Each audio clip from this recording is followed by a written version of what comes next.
the shimmering, glass-walled world of Harrison Industries, a janitor and her daughter were meant to be invisible. Maria polished the boardroom's mahogany tables, and her daughter, Lily, quietly did her homework in the shadows. The company's future hung on a $100 million deal, orchestrated by a ruthless CFO who promised a new dawn.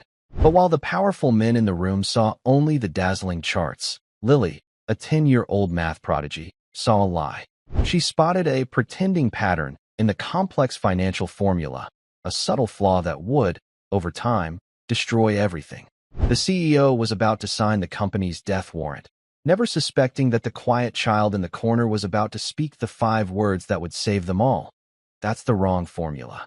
Before we dive in, if you like this kind of stories of overcoming adversity and justice, let us know in the comments where you're watching from.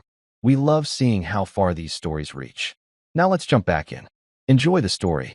In a tower of silent glass and steel, a little girl's whisper was about to become a roar. Her mother, the janitor, was meant to be invisible in the most important meeting of the year. But her daughter saw something that the most powerful men in the room had all missed. The city of Crestfall glittered below, a sprawling blanket of diamonds tossed on black velvet. From the 50th floor of the Harrison Industries Tower, the world seemed quiet and orderly.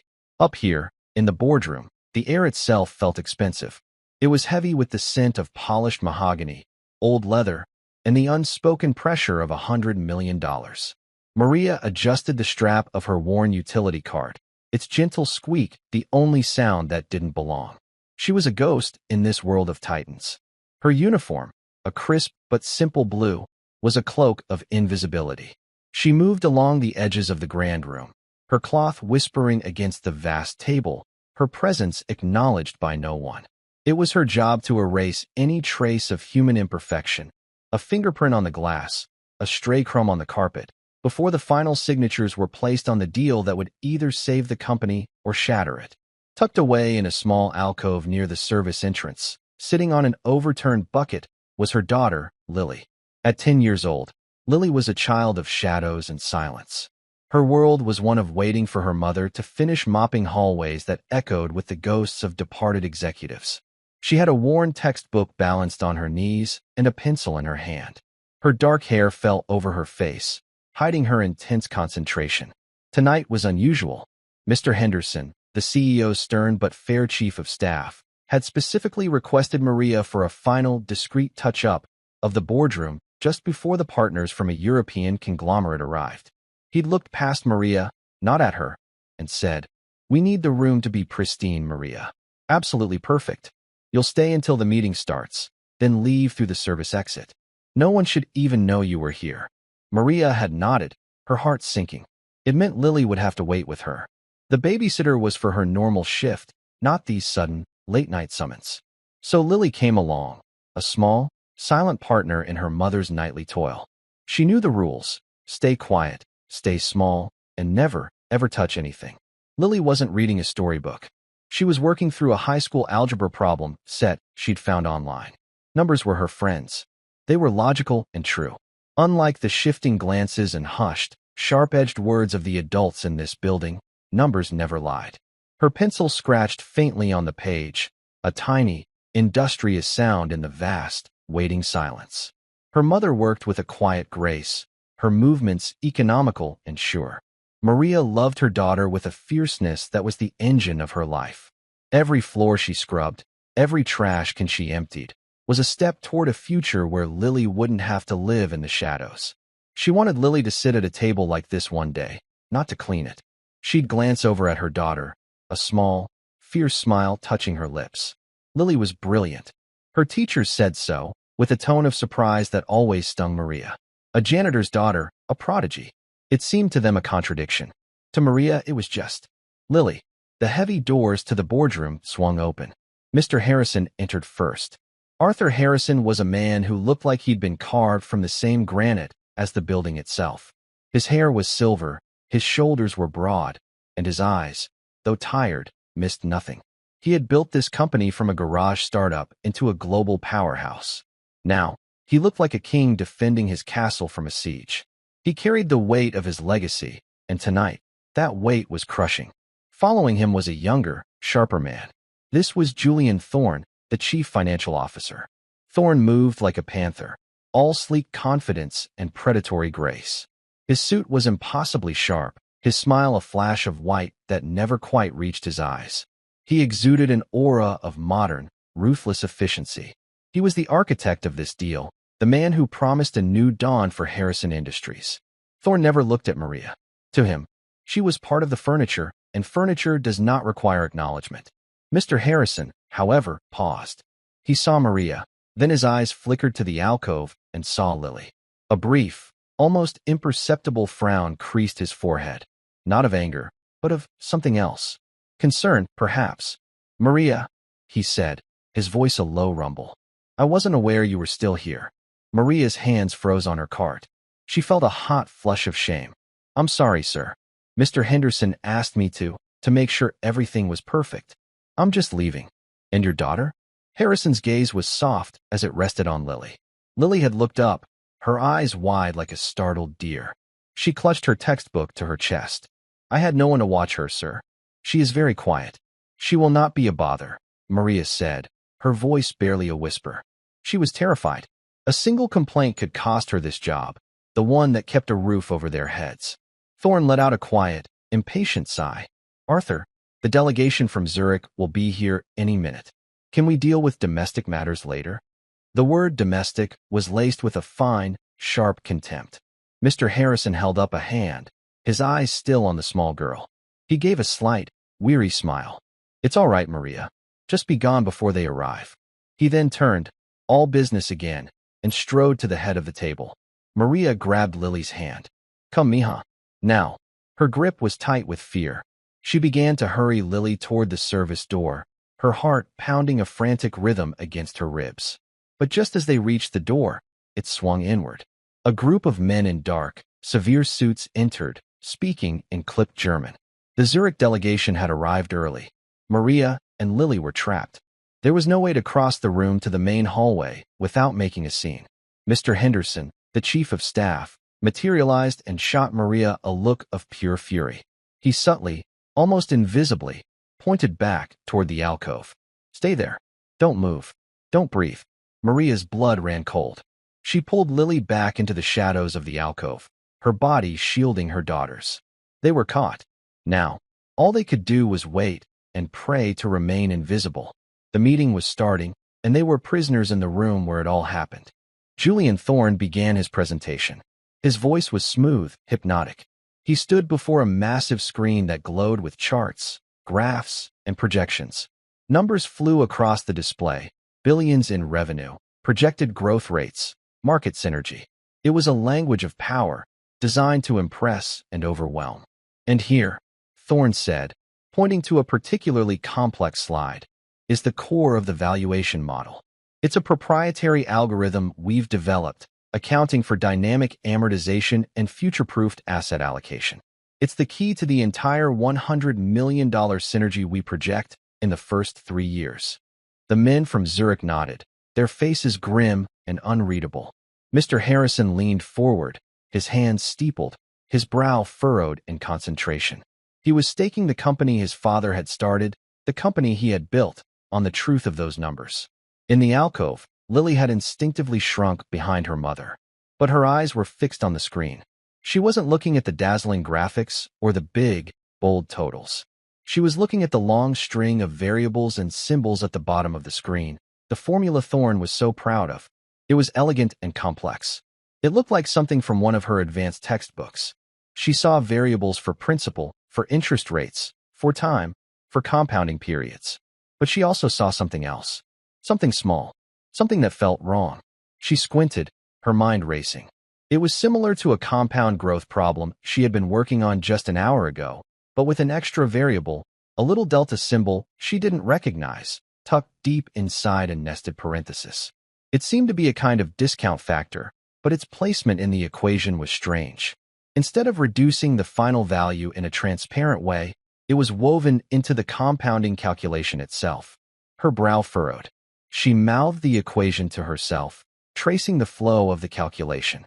With each compounding period, that little variable would not just reduce the principal. It would subtly alter the base on which the next period's interest was calculated. It was a tiny effect at first, a rounding error. But over time, over hundreds of compounding cycles represented in a long-term contract, the effect would compound. It wouldn't just be an error. It would be a lie, growing larger and larger with every step. A cold knot formed in her stomach. It was like a puzzle where one piece was hammered into the wrong spot. From a distance, the picture looked fine. But up close, you could see the tear, the buckling of the whole structure around that single, flawed piece. The men in the room saw the big picture, the promise of $100 million. They didn't see the tiny crack in the foundation. But Lily did. She tugged gently on her mother's sleeve.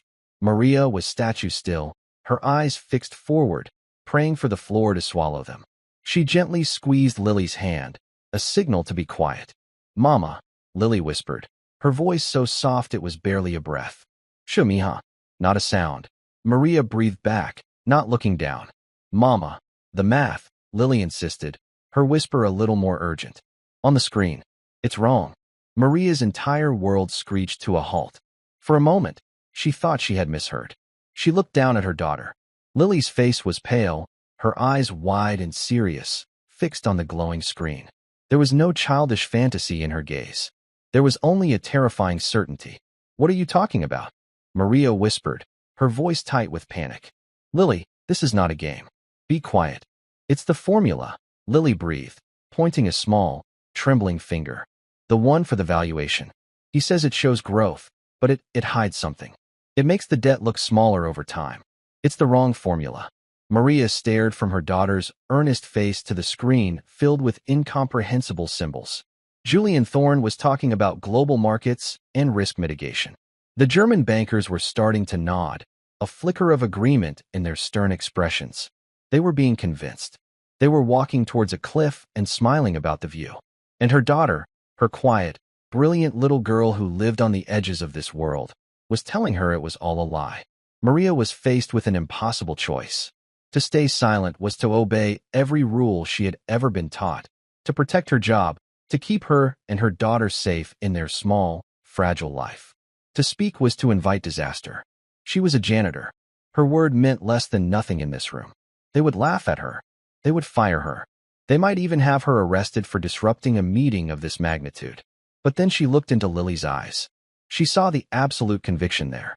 She had seen that look before, when Lily had solved a puzzle everyone else had given up on, when she had patiently explained a scientific concept to Maria that she herself had never understood. Lily was never wrong about these things. Her mind saw patterns the way other people saw colors. In that heart-stopping moment, Maria's fear for her job was eclipsed by a different, more powerful fear. The fear of what would happen if her daughter was right. Mr. Harrison had been kind to them, in his own distant way. He was an old-fashioned man, a man of integrity, she'd heard the older employees say. He was about to bet his entire company on a lie. A wave of protectiveness washed over Maria, so fierce it stole her breath. It was not just for her daughter. It was for that tired, decent man at the head of the table. It was for the thousands of other employees, the secretaries, the mailroom clerks, the other cleaners, whose lives depended on the health of this company. Julian Thorne's voice droned on, a smooth, venomous lullaby. "So, as you can see, the financial architecture is flawless. We are ready to sign." He was picking up a pen. The head of the Zurich delegation was reaching for his own. Maria's heart hammered against her ribs. It was now or never. Taking a deep breath, a breath that felt like it was drawn from the very center of the earth, she took one step out of the alcove. Just one step. It was the longest journey of her life. She cleared her throat. It was a small sound, a tiny disruption in the cathedral of finance. But it was enough. Every head in the room turned. 20 pairs of powerful, astonished eyes fixed on the janitor. Thorne's face, which had been a mask of triumph, twisted into a snarl of disbelief and fury. The German bankers looked confused, insulted. Mr. Harrison's eyes widened. He stared at Maria, not with anger, but with pure, unadulterated shock. Maria's voice, when it came, was a tremor, but it was clear. "Forgive me, Mr. Harrison," she said, her hands clasped so tightly her knuckles were white. "I apologize for the interruption. But there is a mistake." The silence that followed was absolute. It was a silence so profound it felt like the pressure in the room had dropped, like the moment before a lightning strike. A janitor had just spoken. A ghost had just found its voice. And in the heart of that terrifying silence, a 10-year-old girl held the truth in her hands. Julian Thorne was the first to recover. He let out a short, incredulous laugh. It was a cruel, dismissive sound. A mistake, he repeated, turning to the other men as if to share a joke. Arthur, what is the meaning of this? Has the cleaning staff started auditing our financial models? He turned his cold gaze on Maria. You have 2 seconds to get out of this room before I have security escort you out of this building for good. Maria flinched, but she stood her ground. Her gaze was locked on Mr. Harrison. She was not speaking to Thorne. She was speaking to the man who owned the company, the man whose legacy was on the line. Sir, she said, her voice gaining a sliver of strength. It's the formula, the one on the screen. Mr. Harrison's eyes narrowed slightly. He looked from Maria's desperate face to the complex equation glowing on the wall. He was a builder, not a financier.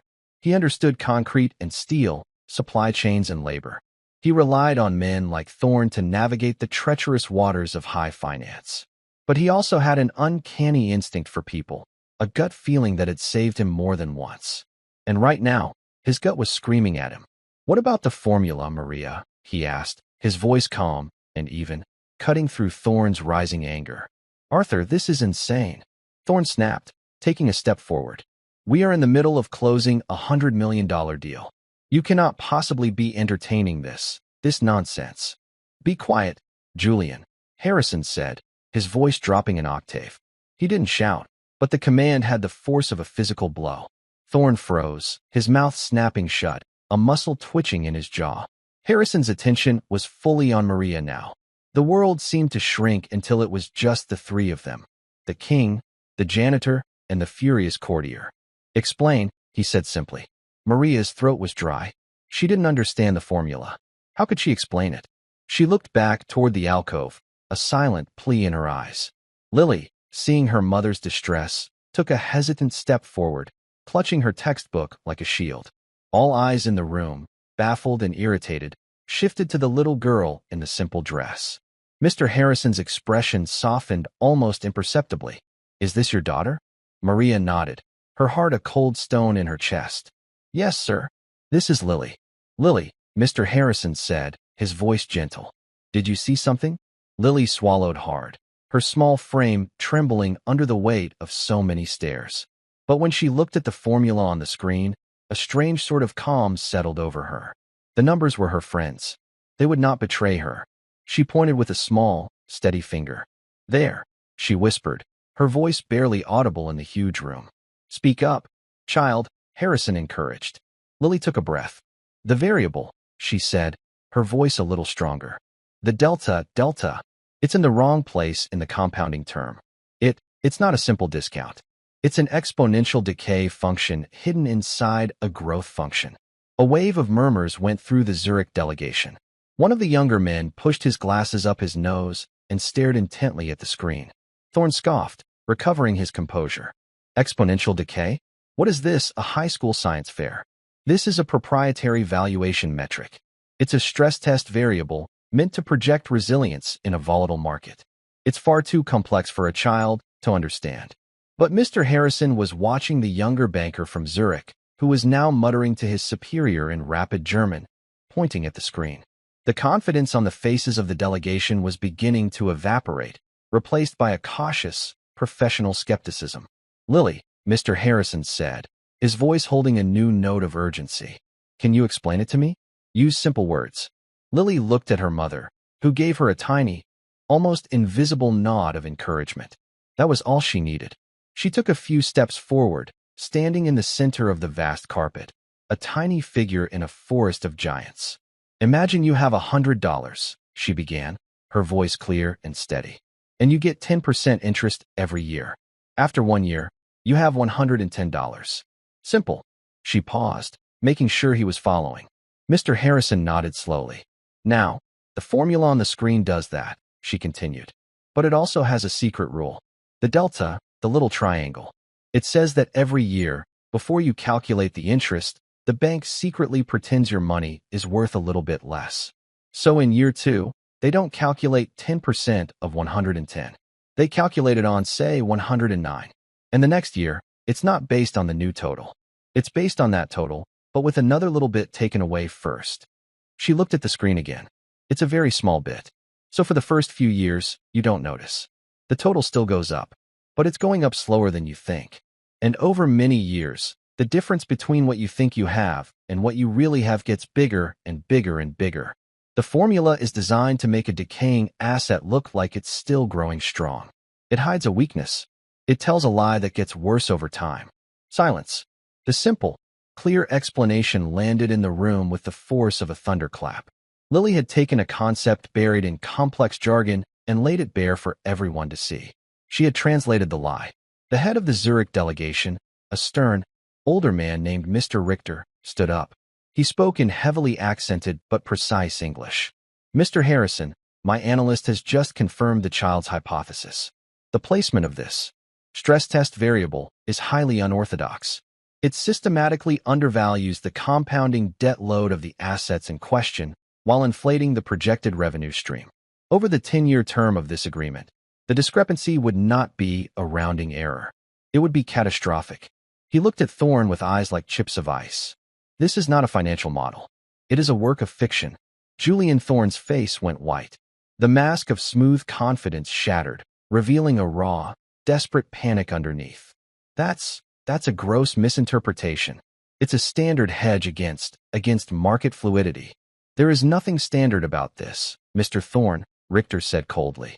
"We are terminating our interest in this negotiation." Effective immediately, he and his delegation began gathering their papers, their movements stiff with anger. They had almost been tricked. Their professional pride was wounded, and their money had been protected by the most unlikely of sources. As they filed out of the room, Mr. Richter paused beside Lily. He looked down at the small girl, who seemed to be trying to shrink into the carpet. He reached into his coat, pulled out a heavy gold pen, and offered it to her.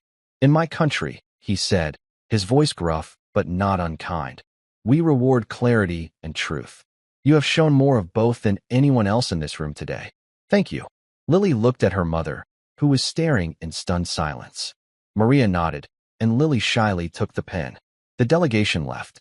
The heavy doors clicked shut, leaving Mr. Harrison, a trembling Julian Thorne, and a janitor and her daughter in the wreck of a $100 million deal. The room was still. The only sound was the faint hum of the city outside. Mr. Harrison slowly sat down at the head of the table. He looked old, older than he had just an hour ago. He looked at the glowing screen, at the deceptive formula that had almost cost him everything. Then he looked at Julian Thorne. "Julian," he said, and his voice was terrifyingly quiet. "You have been my CFO for 8 years. I trusted you. I brought you into my father's house." "Arthur, I can explain." Thorne stammered, beads of sweat on his forehead. "It's a protective measure. The market is unpredictable. I was trying to build a buffer to protect us." "Protect us?" Harrison's voice was laced with iron. "You built a lie, Julian. You built a time bomb, and you were about to place it in the foundation of this company. A bomb that a 10-year-old child could see." He gestured to an intercom on the table. "Henderson, get security up here. Now, Mr. Thorne will be escorted from the premises. He is not to touch his computer. He is not to speak to anyone. His access is revoked. We will conduct a full, forensic audit of every deal he has signed in the past 5 years." "Arthur, you can't." Thorne pleaded, his voice cracking. "My career, my life." "Your career is the least of your concerns right now, Julian," Harrison said, his voice flat and final. "You should be thinking about fraud statutes and prison sentences. Now get out of my sight." 2 large security guards entered the room. They flanked Thorne, who seemed to crumple, all the fight gone out of him. He looked like a puppet with its strings cut. As they led him away, his eyes fell on Maria and Lily. It was a look of pure, venomous hatred. A look that promised that this was not over. Maria instinctively pulled Lily behind her, shielding her from the man's toxic glare. And then they were alone. Just the 3 of them in the grand, silent boardroom. The CEO who had just been saved from ruin. The janitor who had risked everything. And the little girl with a gold pen in her hand and the weight of the world in her eyes. Mr. Harrison let out a long, shuddering breath. He ran a hand over his face, the picture of exhaustion. He looked at the 2 of them, standing there by the service door, looking as though they expected to be punished for the chaos they had wrought. He rose from his chair and walked slowly toward them. He was an imposing figure, and Maria couldn't help but flinch, expecting the other shoe to drop. She had saved him, yes, but she had also broken every rule.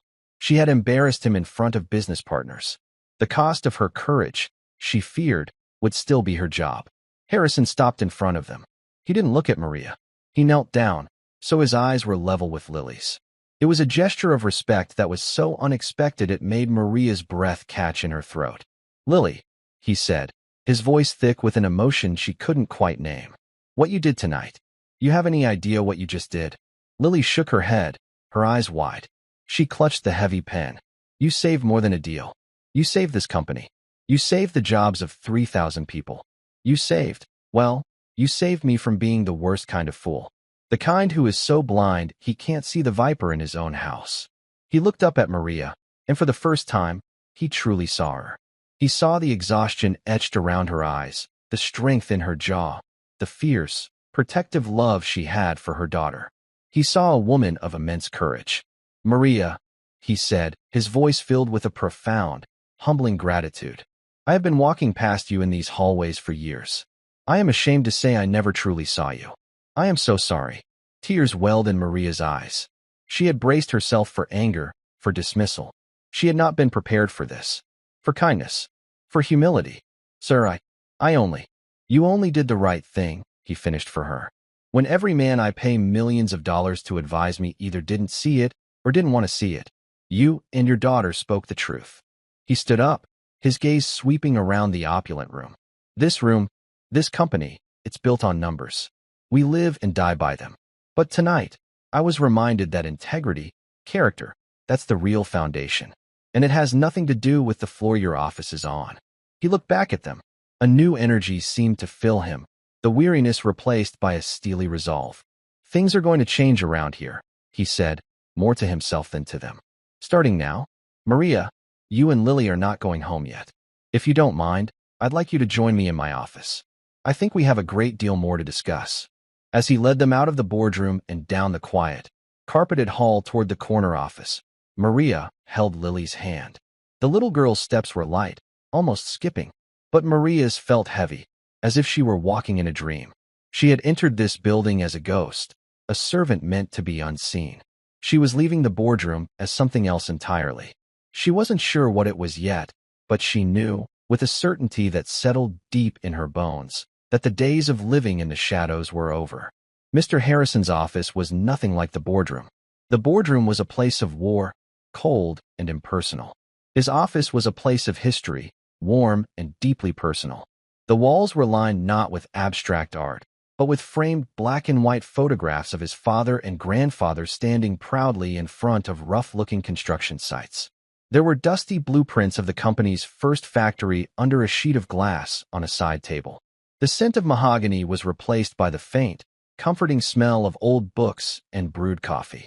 Behind his large, cluttered desk was a wide window that looked out onto the same glittering cityscape, but from here, it felt less like a kingdom to be conquered and more like a community to be protected.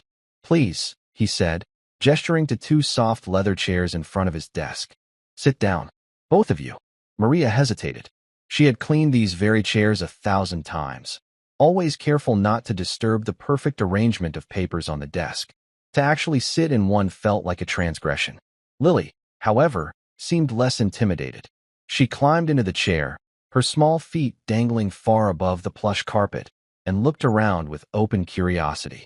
Mr. Harrison walked over to a small refrigerator tucked into a credenza. "Can I get you something? Water? Juice? I think there might even be a chocolate bar in here somewhere." "No. Thank you, sir," Maria said quickly. "We are fine." He ignored her polite refusal and came back with 2 bottles of apple juice and a bar of expensive-looking dark chocolate. He handed the juice to Maria and the chocolate to Lily. "For you," he said to Lily with a small smile. "A consultant's fee." Lily looked at the chocolate, then at her mother. Maria gave a slight nod, and Lily carefully unwrapped a corner of the foil. Mr. Harrison settled into his own chair, not behind the desk, but in another armchair across from them, making the arrangement feel less like an interrogation and more like a conversation. He leaned forward, his elbows on his knees, and looked at Maria. "Maria," he began, his voice low and serious. "How long have you worked for this company?" 12 years, sir," she answered. "I started a few months after my husband passed away." The information landed quietly in the room. He hadn't known. He hadn't known anything. 12 years, he repeated softly. He looked at Lily, who was taking a small, precise bite of chocolate. "So, she has grown up in these hallways." "Yes, sir. On nights when I cannot find anyone to watch her, she comes with me. She does her homework. She reads. She is always good. She never makes a sound." Maria's voice was filled with a mother's reflexive defense of her child. "She does more than her homework, it seems," Harrison said, a hint of awe in his voice. He turned his attention back to Lily. "That formula, Lily. Where did you learn to read mathematics like that?" "My teacher, Mrs. Davison, gives me extra work," Lily said quietly. "She says my mind needs a bigger playground, so I find problems on the internet. I like the ones about growth, like how a seed becomes a forest or how money grows in a bank. It's all just patterns. How a seed becomes a forest." The simple poetry of it struck Harrison.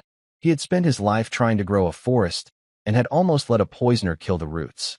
"And you saw a bad pattern tonight," he said. Lily nodded. "It was a pretending pattern. It pretended to grow, but it was really made to shrink." A heavy silence settled in the office. Mr. Harrison stared at the girl, this child who saw the world in patterns of truth and lies, and felt a profound sense of clarity. For years, he had been surrounded by men who spoke in a language of obfuscation, of plausible deniability, of complex terms designed to conceal rather than reveal. Thorne had been the master of it, and in one simple sentence, this little girl had articulated the truth more effectively than any auditor's report ever could. A pretending pattern. "Maria," he said, his focus shifting back to her. "What you did stepping out of that alcove, that must have been terrifying." Maria looked down at her hands, which were twisting the cap of the juice bottle. "I was afraid I would lose my job." "You risked your livelihood for the truth," Harrison stated. "It wasn't a question. You trusted your daughter over the word of the most powerful men in the room." She is true," Maria said, as if it were the simplest, most obvious fact in the world. "She does not lie. The numbers do not lie. So I knew. In her world, truth was a compass point. It was fixed and reliable." Harrison felt a pang of shame for the world he had created within these walls, where truth was treated as a commodity to be bought and sold. "I cannot repay what you have done for me tonight," he said, "for this company, but I must try. First, Maria, you will no longer be working the night shift. In fact, your employment with the cleaning contractor is finished as of this moment." Maria's heart plummeted. He was firing her after all. It was a gentle dismissal, but a dismissal nonetheless. She felt the blood drain from her face. Harrison saw the panic in her eyes and immediately raised a hand. No, that's not what I mean. You are finished working for them. As of tomorrow morning, you will be an employee of Harrison Industries. A direct employee." Maria stared at him, confused. I don't understand, sir." "To do what?" "I am creating a new position," he said, the idea taking firm shape in his mind as he spoke. "You will be my special advisor for operational integrity." The title was long and corporate, but the meaning was simple. He saw her confusion and clarified. "Maria, you have something that I have discovered is incredibly rare in this building. You have courage, you have integrity, and you have eyes that see what is really there, not just what people want you to see. For 12 years, you have moved through this building invisibly. You have seen everything. You have heard everything. You know who works late, who is careless, who is dedicated. You have seen the real life of this company from the ground up." He leaned forward, his voice intense. "I don't want you to clean anymore. I want you to watch. I want you to listen. Your job will be to be my eyes and ears. I want you to report directly to me. No one else. I want you to tell me the truth. The kind of truth that doesn't show up on a balance sheet." Maria was speechless. From janitor to advisor to the CEO. It was impossible. It was a dream. "And for you, Lily," he continued, turning to the little girl who was now listening intently, her chocolate forgotten. "This company is going to fund your education. All of it. From today until you have whatever degree you want, from whatever university you choose. We will set up a trust in your name. You will never have to worry about paying for a book or a class ever again. Your playground, as you call it, will be as big as you want it to be." Tears were now streaming freely down Maria's face. They weren't tears of fear or sadness, but of a profound, overwhelming relief that was so immense it felt like a physical weight being lifted from her soul. For 12 years, she had carried the burden of being a single mother, of living paycheck to paycheck, of praying her daughter's brilliant mind would not be held back by their poverty. And now, in one night, in one impossible hour, that burden was gone. "Sir, I don't know what to say," she stammered through her tears. "Say you'll accept," Harrison said gently. "Please. I need you, Maria. This company needs you." Maria looked at Lily, who was beaming, a real, wide, brilliant smile that lit up her whole face. She looked back at Mr. Harrison, at this powerful man who had shown them such unexpected grace. She nodded, unable to speak. "Good," he said, a genuine smile finally breaking through his weary expression. "That's settled then. Now, it is nearly midnight. You can't possibly take the bus home. My driver will take you. Walter." He pressed a button on his intercom. "Walter, could you please come up to my office?" A moment later, the door opened and a kindly, uniformed security guard with a gentle face and a neat white mustache entered. It was Walter, the guard who always saved a cookie for Lily from the cafeteria and asked her what she was learning in school. He saw Maria and Lily sitting in the CEO's chairs, and his eyes widened in surprise. "Walter," Harrison said, "Maria and Lily need a ride home. Please take them in my private car. Ensure they get to their doors safely." "Of course, Mr. Harrison," Walter said, his professional demeanor barely hiding his shock. He gave Maria a warm, questioning look. As Maria and Lily stood up to leave, Mr. Harrison walked with them to the door. "Maria," he said, placing a hand gently on her shoulder, "report to my executive assistant, Clara, at 9 a.m. She will have your new office ready." He then knelt down to Lily once more. "And you, young lady, don't ever stop looking for the pretending patterns. The world needs more people like you." "I won't," Lily promised solemnly. The ride home in Mr. Harrison's cavernous black sedan was silent and dreamlike. Walter drove carefully, not asking any questions, though his curiosity was palpable. As they glided through the sleeping city, Maria stared out the window. They passed the bus stops she knew so well, the all-night diners, the familiar landmarks of her long journey home. Tonight, she saw them through a different lens, as if she were a visitor in her own life. When they arrived at their small, modest apartment building, Walter insisted on walking them to their door on the 3rd floor. "Whatever happened up there tonight, Maria," he whispered at the door, "I'm glad. I've never seen the big boss look at anyone the way he looked at you two." Inside their apartment, Maria finally let the full weight of the night wash over her. She hugged Lily so tightly the little girl let out a small squeak. "Mama, you're squeezing me." "Oh, mija," Maria whispered into her hair, her voice choked with emotion. "Do you understand what you did? You changed our lives tonight. You changed everything." Lily hugged her back. "I just didn't want that man to lie to Mr. Harrison. It wasn't nice." In its beautiful simplicity, it was the whole truth. It wasn't about the money or the fame. It was about right and wrong. That night, for the first time in 12 years, Maria slept without the gnawing anxiety about the future. She slept the deep, peaceful sleep of someone who had finally been seen. The next morning, the headquarters of Harrison Industries was a hive of frantic speculation. Julian Thorne's sudden, spectacular exit had left a power vacuum and 1,000 unanswered questions. The rumor mill churned with whispers of a failed deal, of a massive financial miscalculation, of a furious blow-up with the CEO. No one knew the truth. At precisely 9 a.m., Maria walked through the front doors. She was not wearing her blue janitor's uniform.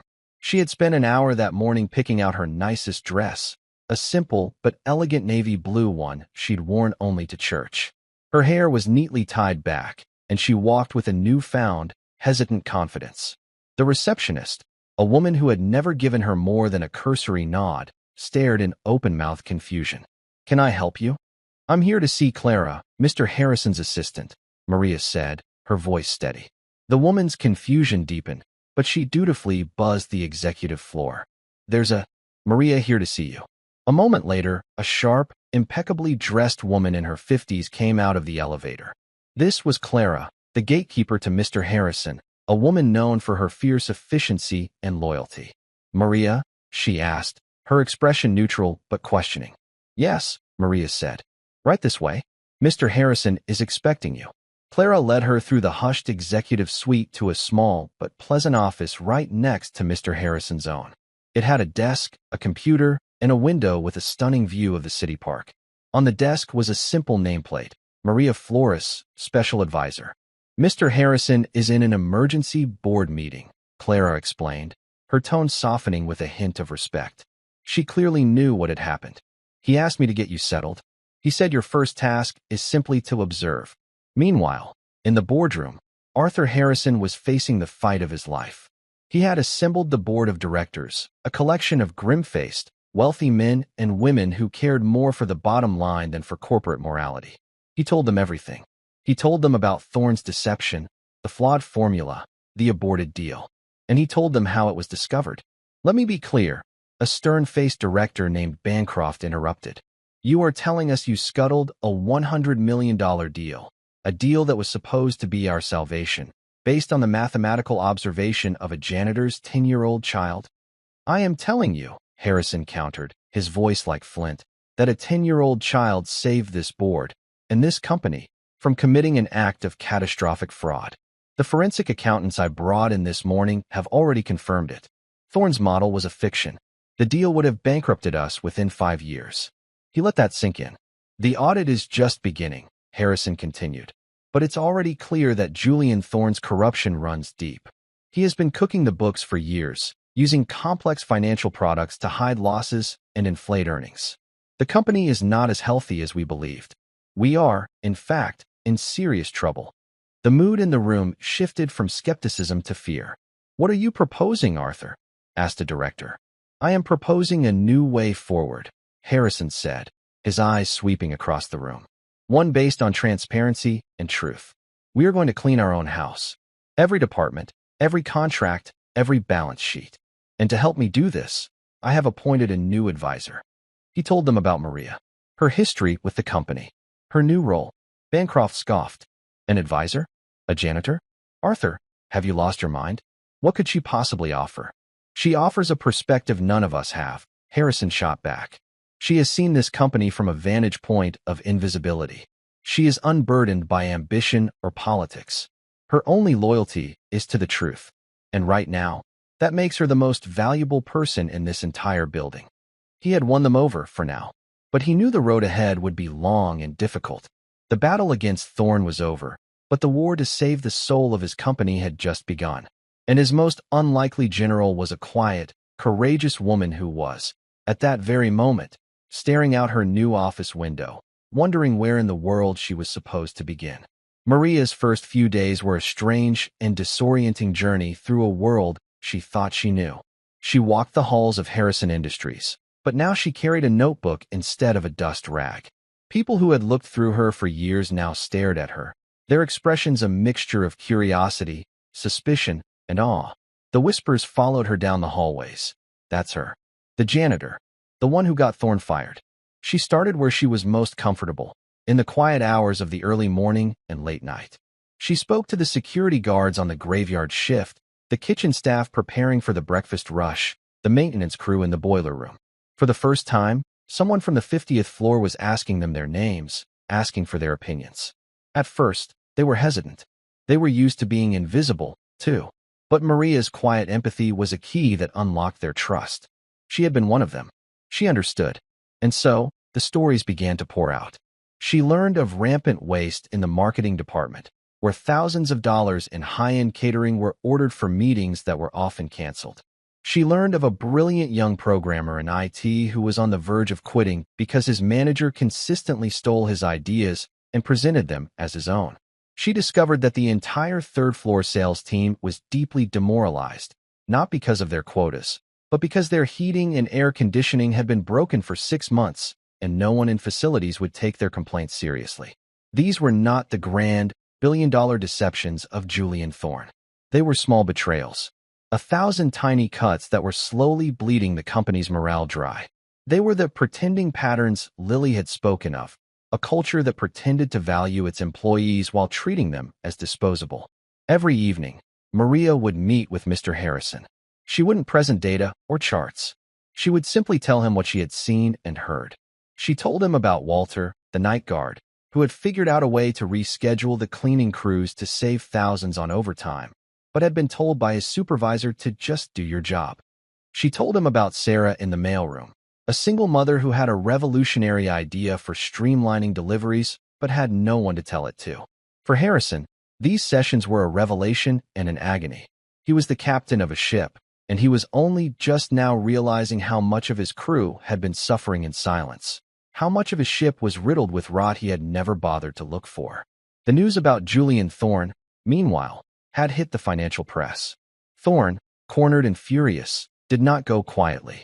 He began to leak information to a notoriously aggressive journalist, half-truths and twisted data, all designed to paint Harrison as an incompetent, out-of-touch leader who had fired his star CFO in a fit of pique. The story he spun was that Harrison had single-handedly destroyed a brilliant deal that would have saved the company. Harrison Industries stock began to tremble, then to fall. The board of directors, already shaken, began to panic. Bancroft, the director who had been most skeptical of Maria, started making calls, rallying support to have Harrison removed. The company, it seemed, had survived the disease of Thorne's fraud only to be threatened by the cure. The breaking point came a week later. The stock had dropped by 20%. Bancroft formally called for a vote of no confidence in Arthur Harrison's leadership. An emergency board meeting was called. It was the same room, the same table. But this time, Harrison wasn't fighting a viper in his own house. He was fighting for the very soul of the company his grandfather had built. He entered the boardroom to find the directors assembled, their faces grim. Bancroft was at the opposite end of the table, his expression one of cold triumph. "Arthur," Bancroft began without preamble, "this is a disaster. Your rash actions have cost our shareholders millions. You fired our most effective executive and replaced him, it seems, with the cleaning lady. The market has lost faith in you. The board has lost faith in you." Harrison stood at the head of the table, calm and resolute. "The market is reacting to lies, Julian's final act of poison. And what you call faith, I call willful blindness. We were rotting from the inside out, and none of you, myself included, wanted to look closely enough to see it. Rhetoric won't save the stock price," Bancroft sneered. "We need a leader who can restore confidence. We need to undo the damage you've done." Harrison let the statement hang in the air. "You are right," he said, surprising them all. "We do need to restore confidence. But not by going back to the way things were. We need to build something new, something stronger, something real." He paused, then looked toward the door. "And I want to show you how." He nodded to his assistant, Clara, who opened the door. Maria walked in. A wave of shock and anger went through the room. "What is the meaning of this?" Bancroft demanded, rising from his chair. "This is a closed meeting of the board." "Sit down, Bancroft," Harrison said, his voice quiet but commanding. "Mrs. Flores is my advisor. And today, she is going to advise all of you." Maria's heart was pounding. She had never been so terrified in her life. Every instinct screamed at her to run, to become invisible again. But then she thought of Lily and of the trust Mr. Harrison had placed in her. She walked to the center of the room, clutching a simple notebook to her chest. "Mr. Harrison, members of the board," she began, her voice a soft tremor. "I am not an expert in finance. I cannot tell you about stock prices or market synergy. But for 12 years, I have worked in this building. And I can tell you about this company." She opened her notebook. "I can tell you about the third floor, where the sales team wears their coats at their desks in the winter and has lost 3 of its best people in the last year not to competitors, but to pneumonia. I can tell you about the cafeteria, where the staff has been asking for a new dishwasher for 2 years, and whose manager pays for repairs out of her own pocket so her team can get home at a decent hour." She turned a page, her voice growing stronger with every word, every story she gave a voice to. "I can tell you about the research and development department, a place filled with brilliant minds who are so afraid of their budget being cut that they hide their most innovative projects for fear of failure. They are afraid to take risks. A company that is afraid to take risks is a company that is dying." She looked up from her notebook, her eyes meeting each of theirs in turn. "You see a stock price falling. I see a foundation that has been crumbling for years. Mr. Thorne's formula, it wasn't the cause of our problem. It was a symptom of it. It came from a culture where numbers on a screen mattered more than the people in the rooms, where looking good was more important than being good. You want to restore confidence? You have to restore the foundation first. You have to show the people who work here that they are seen, that they matter. She closed her notebook. The room was utterly silent. Bancroft sat frozen, his mouth slightly agape. Maria had not used a single piece of financial jargon. She had not presented a single chart. She had simply held up a mirror, and for the first time, the board was forced to see the unvarnished truth of the company they were meant to lead. An elderly director named Edna Morrison, who had been on the board for 40 years and had started her career as a secretary in the typing pool, slowly began to clap. It was a soft, rhythmic sound in the stunned silence. Then another director joined in, and another. Bancroft looked around, his face a mask of disbelief. He had lost. The vote of no confidence was never even called. Maria's simple, profound truth had won the day. In the months that followed, everything changed. Guided by Maria's insights, Harrison began a radical overhaul. He didn't just fire corrupt executives. He started from the ground up. He fixed the heating on the third floor. He bought a new dishwasher for the cafeteria. He created a new anonymous innovation fund that allowed employees to submit and get funding for risky projects, celebrating failure as a necessary part of growth. He started holding weekly town hall meetings, where he and Maria would stand together and simply listen to anyone who wanted to speak. The culture of fear began to recede, replaced by a tentative, then growing, sense of trust and shared purpose. The forensic audit provided the district attorney with a mountain of evidence against Julian Thorne. He was arrested in a quiet, unceremonious fashion, his name becoming a cautionary tale whispered in the hallways he once strode through like a king. The stock price didn't recover overnight. It was a long, slow climb, but it was built on something real this time, not on a pretending pattern. One crisp autumn afternoon, about a year after that fateful night, Mr. Harrison walked into Maria's office. It was no longer a sterile, temporary space. The walls were covered in photos of employees, flowcharts of new, more efficient processes sketched out by hand, and a large, colorful drawing. Lily was there, sitting at a small desk in the corner, a textbook open in front of her. She was now 11, and a quiet confidence had settled over her. Her scholarship was in place, and she was already taking advanced placement classes, her mind soaring. Mr. Harrison smiled and walked over to the drawing on the wall. It was a picture of a great, sprawling oak tree. The roots were labeled Truth and Courage. The trunk was Harrison Industries, and every leaf bore the name of an employee, from the mailroom to the boardroom. Tending to the roots were two small figures, a woman with dark hair and a little girl. She captured it perfectly, he said softly.